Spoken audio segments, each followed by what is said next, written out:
നമസ്കാരം. Raf talks ഫുട്ബോളിലേക്ക് ഏവർക്കും സ്വാഗതം. നാളെ നടക്കുന്ന വേൾഡ് കപ്പ് യോഗ്യതാ മത്സരത്തിൽ വമ്പന്മാരായ ബ്രസീൽ കളിക്കളത്തിലേക്ക് ഇറങ്ങുന്നുണ്ട്. എതിരാളികൾ ഉറുഗ്വേയാണ്. നാളെ രാവിലെ ഇന്ത്യൻ സമയം 6:15 ഈ ഒരു മത്സരം നടക്കുക.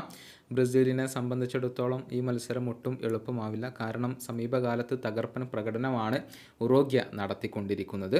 ബ്രസീലിയൻ സൂപ്പർ താരമായ റാഫീഞ്ഞ മിന്നുന്ന പ്രകടനമാണ് ഇപ്പോൾ പുറത്തെടുക്കുന്നത്. അതേസമയം വിനീഷ്യസ് ജൂനിയർ റയൽ മാഡ്രിഡിൽ മികച്ച രൂപത്തിൽ കളിക്കുന്നുണ്ട്. എന്നാൽ അതിനോട് നീതി പുലർത്താൻ ബ്രസീൽ ടീമിൽ അദ്ദേഹത്തിന് കഴിഞ്ഞിട്ടില്ല.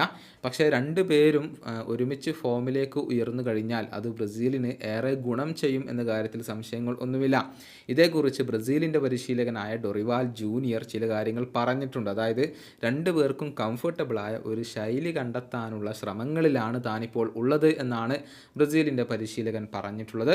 അദ്ദേഹത്തിൻ്റെ വാക്കുകൾ നമുക്ക് നോക്കാം. വ്യക്തിഗതമായി താരങ്ങൾ കൂടുതൽ വളരുകയാണെങ്കിൽ അത് ടീമിനും ഏറെ ഉപകാരപ്പെടുന്ന ഒന്നാണ്. ടീമിന് കൃത്യമായ ഒരു ടാക്റ്റിക്കൽ സ്ട്രക്ചർ കണ്ടെത്താനുള്ള ശ്രമങ്ങളിലാണ് ഞങ്ങളിപ്പോൾ ഉള്ളത്. ഈ താരങ്ങളെ കൂടുതൽ കംഫർട്ടബിൾ ആക്കണം.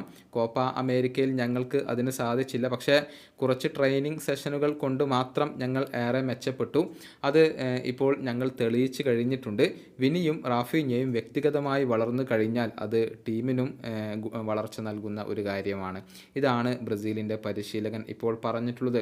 കഴിഞ്ഞ മത്സരത്തിൽ ബ്രസീലിന് അനുകൂലമായി ഒരു പെനാൽറ്റി ലഭിച്ചിരുന്നു. അത് വിനീഷ്യസ് ജൂനിയർ പാഴാക്കുകയും ചെയ്തു. അതുകൊണ്ട് തന്നെ ഇനി പെനാൽറ്റി ലഭിച്ചു കഴിഞ്ഞാൽ, അഥവാ നാളത്തെ മത്സരത്തിൽ പെനാൽറ്റി ലഭിച്ചു കഴിഞ്ഞാൽ റാഫീഞ്ഞയായിരിക്കും ആ ഒരു പെനാൽറ്റി എടുക്കുക എന്നുള്ള കാര്യം കൂടി ഡൊറിവാൽ ജൂനിയർ ഇപ്പോൾ സ്ഥിരീകരിച്ചിട്ടുണ്ട്.